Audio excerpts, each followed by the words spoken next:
अऊज़ु बिल्लाहि मिनश शैतानिर रजीम बिस्मिल्लाहिर रहमानिर रहीम नहमदुहु व नुसल्ली अला रसूलिल करीम. Last time we had left the discussion on leave a legacy, and from that I'll just pick up a couple of points so that we have a continuity. One of the point was that our belief in the future, that is dependent on world view, that makes the basic difference about leaving a legacy, what sort of legacy we are going to leave. And if you kindly recall, about a year back in a lecture, I had submitted and invited attention to a historical fact, and which is a not only historical but a political fact of the current history, the concurrent history rather. And without any emotions, without any feelings, just analyze it on historical grounds. And the example before us in the world today is that when the state of Israel was being established, decision was taken that it will be established in New York, and certain other sites were considered, even Kenya, Congo, these states were considered, areas were considered, and the things were going in their direction, and the foundation stone was also laid in New York. Now, in USA, at that time, one person called Blackstone, Mr. Blackstone, he convened a convention, and after that he traveled and met Herzl, and he convinced him that you need to reconnect it with the idea of the future. You have to connect the future with the present and present with the past. And then he convinced him that Christian Zionism, and I had requested you to kindly Google it, and now you can even open Wikipedia and see what is Christian Judaism, Christian Zionism. And they floated the idea that we have to research the idea of coming of Christ, and Christ will come in Jerusalem, and that has to be linked. And when they were convinced, they changed the program from Africa, from America, to concentrate on establishing the state of Israel on the land of Palestine. I've given you the names, you can see that, and I had pointed out earlier also. So this Christian Zionism helped the state of Israel to be established on the idea of Judaic, or you can say Jewish Zionism.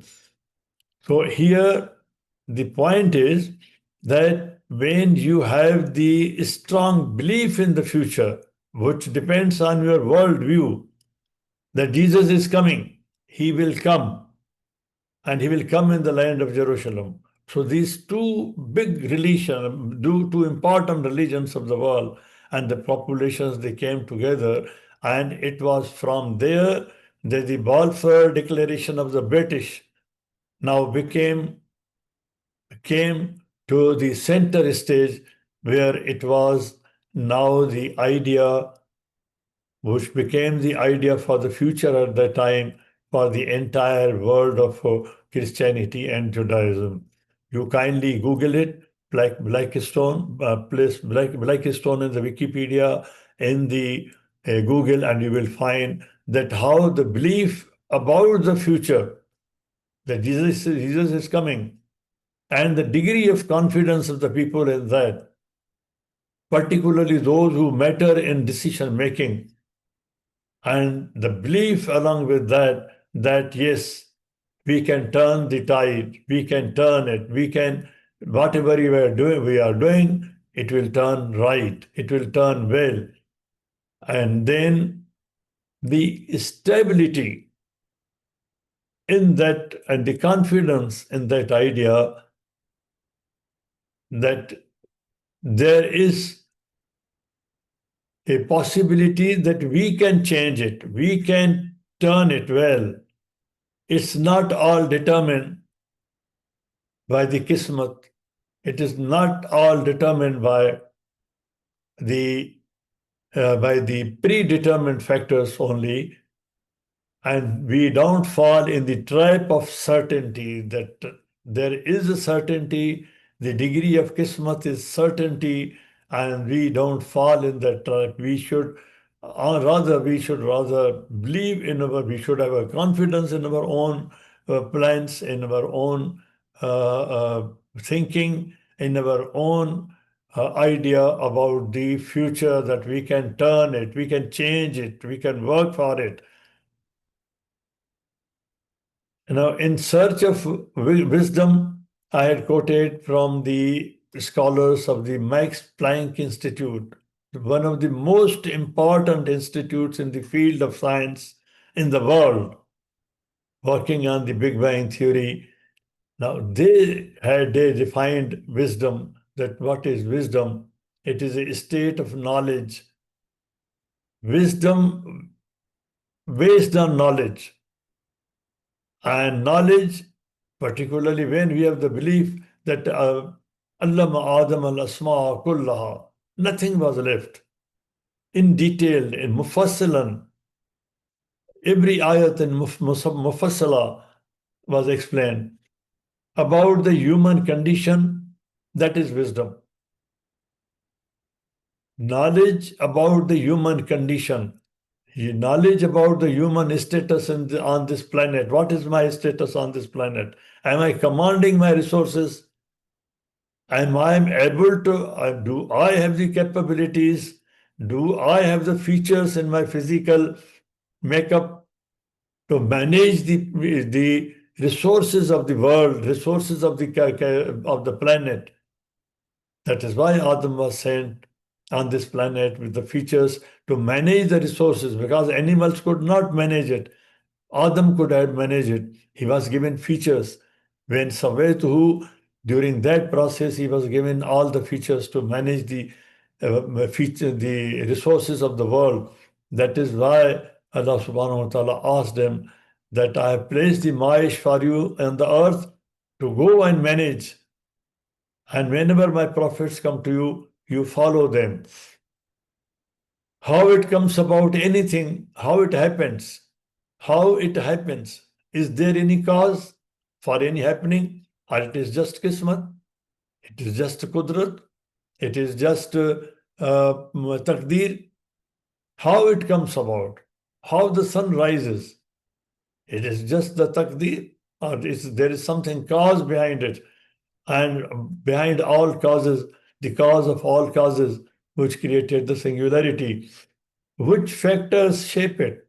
Once it is created, then what are the factors would shape it? For example, the temperature is rising on the earth. It is fact that sun is rising. Okay, I believe. Even if I say that it is taqdeer, the sun is rising. Okay, I believed that there's a cause for the rotation of the earth. But now I have to understand what are the factors which are shaping the degree of temperature on this planet. Why the temperature is rising, why the climate is changing. These are the factors which we have to understand. That yes, there are factors which shape it, and we have to understand how one deals with these difficult problems. Now the temperature is risen. What will we do? We should stop sowing. We should stop working in the agricultural field. The temperature is very high when Yusuf got this challenge. There was drought, there was no water. In spite of that, he made the challenge. He took up the challenge. He accepted the challenge. and one organizes one's life. Yusuf alayhi salam organized the policies of that time. He liberalized the immigrant policy. He imported labor from the neighboring countries, including Canaan. He relaxed the immigration laws, which were very strict before that. He could not even hold his brother back unless he had to manipulate. I'm using the word manipulation, but you can say that unless he had to go through certain legal procedures, he made the legal procedures to retain his brother. He immigrated. In history, there are blames. People have discussed these issues, that what were the immigration policies of Hazrat Yusuf alayhi salam, how he imported the labor, the skilled labor, particularly in the field of agriculture, from which areas he brought them, and how he rationed the seed which was produced by the state, how he distributed seed, how it was stored, and how he introduced the post-harvest technologies, and how he introduced new agronomic practices that with scarce water, with scant water, with little water, with a scarcity of water, he was able to plant.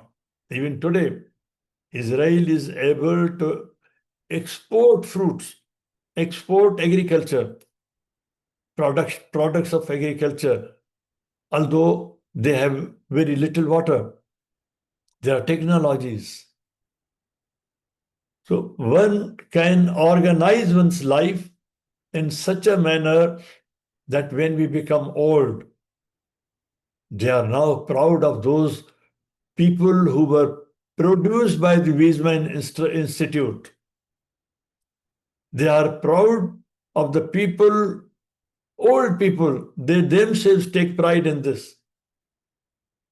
That how I worked, how I created these things, and they are working now. They are working well for my nation, for the people on the earth, and for my family, for myself. It's not the achievement. Achievement, the result is with God. But the only thing is that I should be happy that my life has been meaningful. It has been purposeful. It was not with a purpose. These are the things this is the crux of the matter, but today I presented it from a different perspective.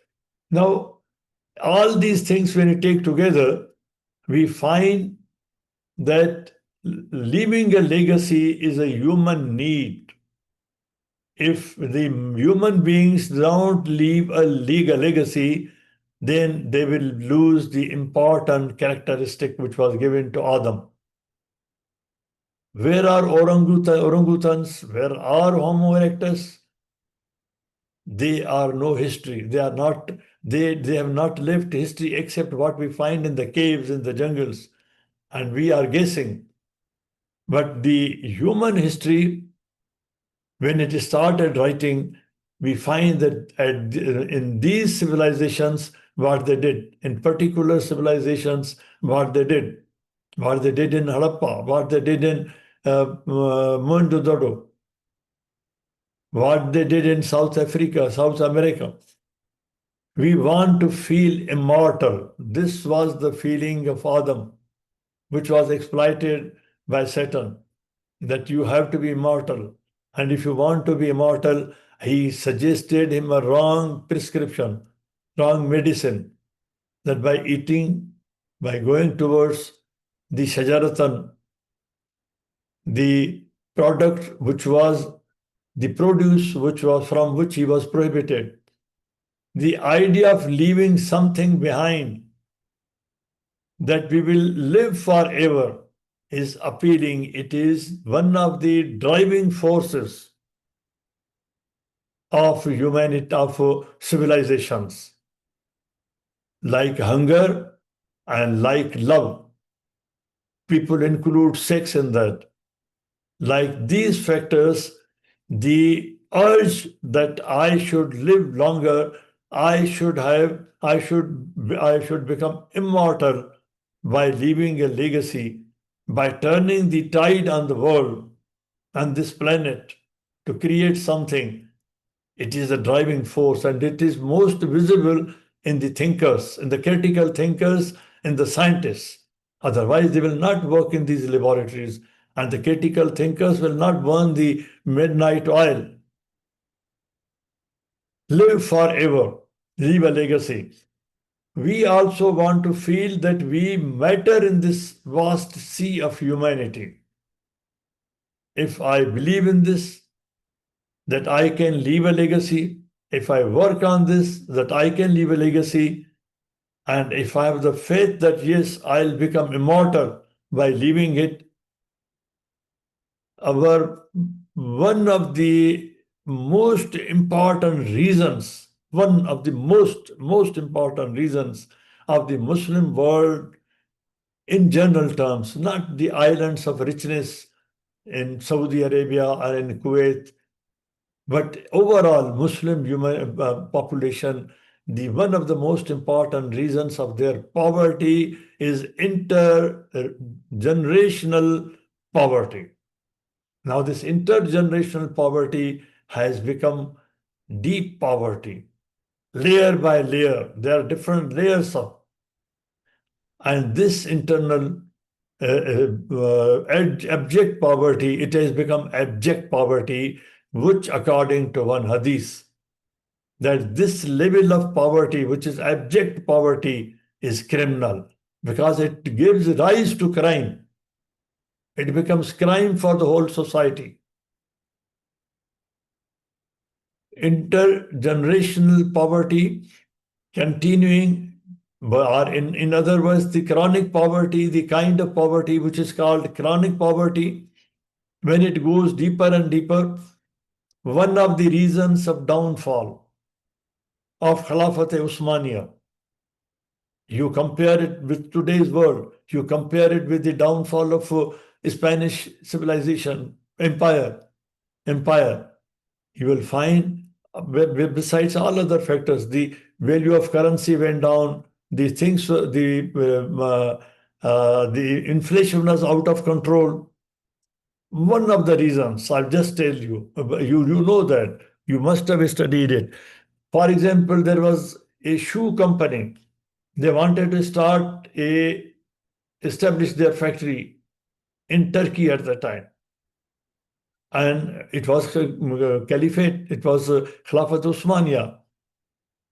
And the report, the survey report, the feasibility report which they prepared showed that 50% of the population, they are not able to afford to wear shoes. So the feasibility report had a dual finding. Now there is a possibility, there is a market that 50% people don't have shoes. It means there is a market. We should establish a factory. But the second part of this study was that they can't afford it. They have no money. And this was the state of our caliphate at that time. And they were, because of this, they were not able to levy more taxes. They were not able to collect more money. They were going under debt, international debt. The trade gap was increasing. All these factors which we are seeing today are the factors at the root of the downfall of Khilafat Usmaniya. But how many of us have studied these factors as the causes of downfall of the Muslim empire? At that time, there was imbalance. There was in the balance of trade, in the balance of payments, in the balance of GDP. The GDP was low. The national product was low, not only the domestic, but the entire. Not only GDP, but the PNP, the national product, the income distribution was skewed. All these factors, the history is there. But what we do is we don't study the economic history. We just take history as the just history of events, but not the economic history. And even today, even the Muslim world, you find in how many countries is the subject of economic constitutionalism taught. For example, in Pakistan, Supreme Court took a super notice about the sale of privatization of a steel mill. Does any judge has the power to do this? Are the judges in America every day interfering in the economic decisions, in the policy decisions, in the political decisions? I'm just talking about one point, economic constitutionalism. How many institutions in America, numbers of institutions in America are teaching economic constitutionalism? It is a subject people are studying. But in the Muslim world, you find all the syllabus in the Muslim world. You will not find this subject, economic constitutionalism. They think only it is political. Connecting with these matters and finding a place in the sea of humanity by connecting with those young generation at the beginning of their lives. One of our my failure at the MRC, at the Maryam Masjid is that I have not been able to connect with the young generation. We should be talking with the young generation about these things. But we have the same set of people, including myself, that we are talking to each other, just passing the Fajr time. Kindly study this. We have completely failed to connect with the future. We have no future. Whatever we are talking here, it has no future. How many people you recollect have disappeared from our participants? Tomorrow I will disappear. I will go. The grave is waiting for me. Without leaving a connection, without connecting my life with the life of the young, how I will become immortal, how I will leave, what legacy I'm leaving here in 12 years, in 11 years. Nothing. We do complete a full circle in our life journey if and when we leave something, some of ourselves, our personality, our person, not nafs, but anfus. Anfus. The culture is constituted ultimately by anfus. Anfusahum, anfusakum, not nufusakum. Nufusakum helps in dealing with the subjects of psychology. Psychology. My nafs, ma sawaha, my nafs, what balances it? The set of social genes. But the culture is built by the character, my personal character, which I infuse in the family, in the younger generation, if I'm connected with my generation. And the collective character is called culture. If I am telling lies, my children are telling lies, my family is telling lies, my community as a business community is telling lies, this has become our culture. This is how we are known out in the outside world, that don't conclude any contract with them. They tell lies. They don't promise, they keep their promise. They will not deliver the thing on time. They will not deliver the supply on time. They will not meet the requirements of quality. We do complete the circle only when we connect with the future and we leave our contribution in a tangible form, in a book, in an institution, as a university, as a research, as a result, as a patent, anything. You leave as a legacy. That is part of my self. We should leave the selves. I may die. I will take the degradable chemical ingredients with me, which will die, which will vanish, the erosion will take place. Quran tells that the chemistry will erode you when you die, how the earth will eat you, take you. But the part of the anfusakum, which you leave outside, that will always remain on the planet, on the surface of the planet, in the world, shining always under the sun. What we leave experiences, ideas, values, personal example of my personality, that people remember me. I should not do anything, even if I have to lose something at present. Even if I lose something, I must leave something for the future. Leaving a legacy also has an altruistic component, compassionate component. There's a compassion. Out of that, I should leave. Why we give sadaqah? Why we give charity? Although our belief motivates us that if you contribute your amal saleh, if you contribute through your amal saleh, if you contribute through your sadaqat, it's not only that you are leaving a legacy here, but you are creating something which is called qarz al-hasana. You give it to God. What is qarz? The lexical meaning of qarz is that you remit. For example, I deposit something in the bank. I'm coming to America. In my account, I deposit it. And I come to America. I find it that it is already in my account. And Allah tells us that whatever you deposit as qarz with me, qarz al-hasana, you will create it more hasan.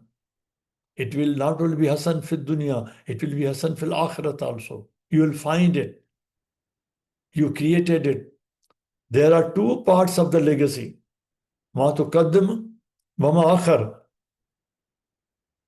The concept of legacy under the Quran, in Islam, is different, is much wider than the concept in other religions or in other ideas. You create a legacy, leave your personality behind, the body is vanished, but the qarz which you have given, the remittances which you have made, qarz means the remittance which you have made, when you are resurrected, when you go there, the next world is open, the new vistas are open, you find that there is a building for you, there is a set of gardens for you, there is already what you had earned has multiplied, it has grown. It is a physical world. That is also a physical world. The things which you caused here, they have an effect fil dunya and they have an effect fil akhirat. The akhirat lies from this fil dunya, and fil dunya comes first. And those who lost the hasanat fil dunya, if I may not be able to put it properly, but the general idea, the general philosophy which one gets is that if we lose hasana fil dunya, we lose hasana fil akhirat. That is the outcome of this philosophy. We don't leave a positive legacy if we don't leave a positive legacy, that we don't make a positive remittance, we don't spend a sadaqah in such a manner that it has a part which is going there as a remittance, what kind of society are we building? Poor. Poverty is not in itself a crime. Poverty is crime when it becomes abject. When the crime breeds crime. when the girls are sold, when the females are marketed, when the sex is marketed out of poverty, because of poverty, what kind of world are we living? It's not just that one day I have to go, but consciously, if I feel what kind of world I'm living for my children, for my family, for the people around me, the loved ones whom I love.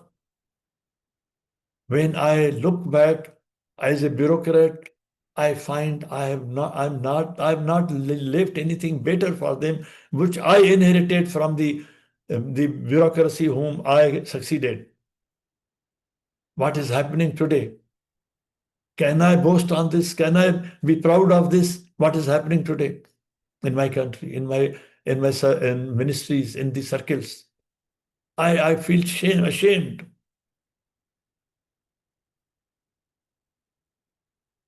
What are we passing on to our children and grandchildren? Norman Cousins, I'm quoting from the most modern living people, and from the near past, wrote an intriguing piece related to legacy. Intriguing piece. And this remark is not from me. I have been saying with all humility that I don't know. I have been just copying, trying to read others and pasting here before you. How we learn? We read others. We read the lives of others. We read the lives of our parents. We follow them, how they speak. Whenever the children, and when any child, he looks at the lips, how the lips of my father are moving, my mother are moving, how they are speaking, they start speaking. We are copying. I only copy and bring it before you.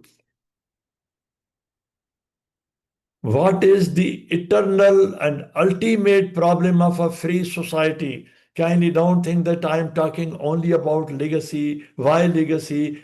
I am talking about much, much bigger issues of our society, of our culture. What is the eternal and ultimate problem of our free society? Free society. Are we free? Are our societies free?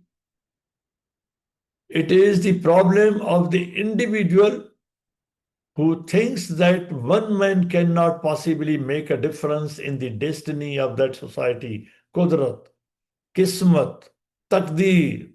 I am the slave of my own thinking about Takdir, my own concept. I'm the slave of my own concept, my own thought.